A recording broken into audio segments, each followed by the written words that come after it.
On passe son temps quand on organise un mariage à vouloir surprendre nos invités, mais si aujourd'hui je vais vous partager des conseils, des idées pour pouvoir surprendre votre moitié le jour de votre mariage.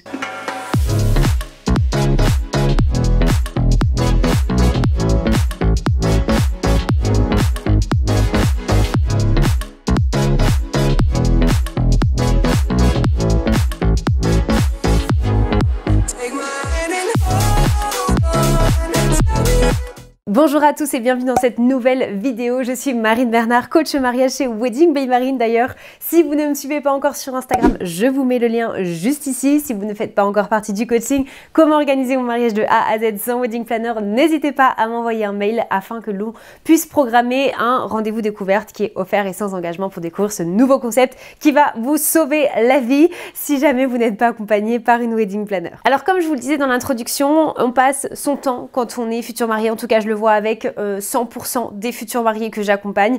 Oui, on est quand même dans cette démarche de faire de plus en plus comme on a envie d'organiser un mariage à notre image. On ose de plus en plus sortir des codes, des traditions qu'il y a dans les mariages, mais on est quand même encore beaucoup dans surprendre nos invités. On a envie de créer cet aspect waouh de la part de nos invités. On a envie qu'ils soient agréablement surpris toute la soirée. On ne veut pas trop leur en dire pour leur laisser plein de surprises. Mais est-ce que vous aviez réfléchi à surprendre votre moitié le jour J? Parce qu'au final, cet événement, c'est un événement de tous les deux. C'est un événement qui marque votre vie à tous les deux. Et je trouve qu'on passe pas assez de temps à essayer de surprendre l'autre. Donc c'est pour ça que je voulais vous faire cette vidéo, vous partager quelques idées. D'ailleurs, si au fur et à mesure de la vidéo, vous avez plus d'idées, n'hésitez pas à me les mettre en commentaire. Ce serait super chouette qu'on puisse se partager tous et toutes nos idées. On va commencer par un premier petit détail qui vous coûte pas grand chose en fait, ni en organisation, ni en argent, ni voilà, en effort, mais qui peut faire plaisir parce que ça fait toujours plaisir des petits détails et des fois dans la vie quotidienne, la vie commune, on oublie un petit peu ce genre de détails. Alors je sais pas comment vous êtes dans votre couple, mais en tout cas c'est vrai que c'est le cas pour beaucoup de couples avec la routine qui s'installe. Et je trouve que le jour du mariage, de pouvoir prévoir, préparer, organiser le petit déjeuner préféré de votre moitié, c'est juste top en fait si vous savez que il ou elle adore ce petit déjeuner, ses biscuits spécifiquement, ses chocolats, lui faire livrer, lui préparer, lui laisser en bas avec une jolie préparation. Enfin voilà, c'est du détail, mais c'est un petit détail qui fait la différence. Et de se lever en voyant cette jolie attention, déjà on commence la journée, on est d'autant plus heureux et je trouve que c'est vraiment des petits détails qu'on prend parfois pas assez le temps de faire. Et s'il y a bien une journée où vous pouvez et où vous devriez le faire, c'est bien le jour de votre mariage. Ensuite, vous pouvez surprendre votre moitié en invitant quelqu'un venu de loin, quelqu'un d'important à ses yeux, qui ne pouvait normalement pas venir. Donc ça peut être un stratagème mis en place dès le début de l'organisation de votre mariage, de se dire, bon, je vais contacter un ami à lui ou à elle qui lui tient vraiment à cœur, qui habite à l'autre bout de la France. Je vais lui dire que il s'arrange pour dire qu'il ne pourra pas être présent le jour J.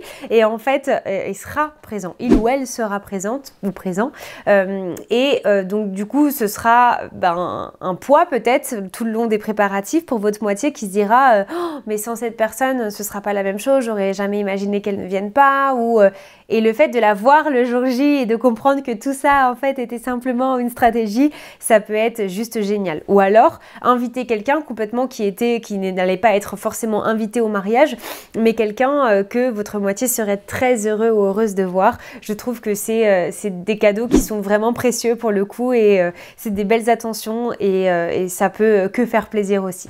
Ensuite, idée numéro 3, et pour les plus romantiques d'entre vous, vous pourrez laisser plein de petits mots à votre moitié un peu de partout le matin. Si vous savez qu'il ou elle va rester par exemple se préparer chez vous, vous savez qu'il ou elle aura besoin d'aller dans la salle de bain, se faire un petit déjeuner, se faire à manger, aller mettre son costume, sa robe, voilà. Donc ça peut être super sympa de laisser plein de petites notes de partout avec quelques petits mots doux en disant que vous avez hâte, que vous l'aimez, que voilà, ce sera à vous d'être original original par rapport à tout ça, mais je trouve que c'est sympa de laisser plein de petites attentions. Alors moi je parlais de petits mots, ça peut être sinon des petits cadeaux à droite à gauche, à l'endroit où il ou elle va se préparer. Je trouve que ça peut être vraiment super sympa et encore une fois c'est dans ces petits détails que en général c'est les petits plaisirs qui deviennent des super grandes surprises et je trouve que c'est vraiment super chouette d'ajouter ces petits détails le jour de votre mariage, d'avoir un peu d'attention aussi pour votre moitié et pas que pour vos invités. Je trouve que c'est encore une fois très très chouette. Là on va revenir un petit peu dans les traditions maintenant pour cette nouvelle idée. Ça se faisait beaucoup avant d'offrir une montre au marié par exemple. Vous allez pouvoir décider d'organiser, d'acheter une petite surprise, un petit accessoire pour votre moitié que il ou elle pourra utiliser le jour J. Donc j'avais pris l'exemple de la montre si vous avez envie de suivre cette tradition qui se faisait beaucoup avant, mais ça peut être des boutons de manchette, ça peut être un joli nœud papillon, ça peut être plein de petits détails comme ça, peut-être discret des fois, un mouchoir à mettre dans sa poche, une boutonnière, voilà, je sais pas, là aussi ça dépendra de la tenue de l'autre personne, ça dépendra de plein de choses, mais d'acheter un petit accessoire précieux qui aura de la valeur ou en tout cas qui en prendra toute une symbolique le jour de votre mariage, c'est aussi une très chouette idée. Si vous êtes plutôt pudique, si vous décidez de ne pas faire de vœux ou alors même si vous décidez d'en faire, vous pourrez également penser à écrire une jolie carte pour votre moitié. Une jolie carte peut-être, alors si vous avez déjà des vœux qui sont prévus pendant la journée, il va falloir tourner ce texte d'une autre façon et plutôt peut-être simplement écrire comment vous vous sentez en ce moment même. Peut-être que vous avez hâte, que c'est une journée où vous vous sentez hyper stressé mais hyper ému, vous avez hâte, enfin voilà, écrire tous vos sentiments, tout ce que vous avez sur le cœur pendant ces jours qui précèdent le mariage et même la matinée qui précède le grand événement. Je trouve que ça peut être juste super chouette de faire une petite carte qui n'aura rien à voir avec vos vœux mais qui rappellera à votre moitié combien vous êtes contente, heureuse à l'idée de vous marier avec lui. Enfin voilà, rappelez plein de petits mots comme ça fait encore une fois toujours plaisir, c'est jamais trop et vous verrez que le jour d'un mariage vous avez tellement d'émotions positives comme ça qu'une de plus ça peut faire que plaisir et chaud au cœur et surtout venant de vous, donc c'est le genre de petits détails que vous pouvez aussi faire et le glisser une carte quelque part. Voilà, c'était quelques idées simples, rapides, efficaces, vous avez vu qui ne coûtent pas grand chose, qui sont faciles à faire, on est tous capables de pouvoir mettre en place une de ces idées.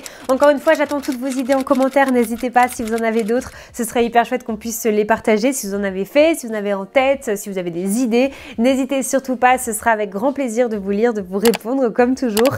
Donc encore un grand merci de m'avoir suivi et je vous dis à la semaine prochaine pour une nouvelle vidéo.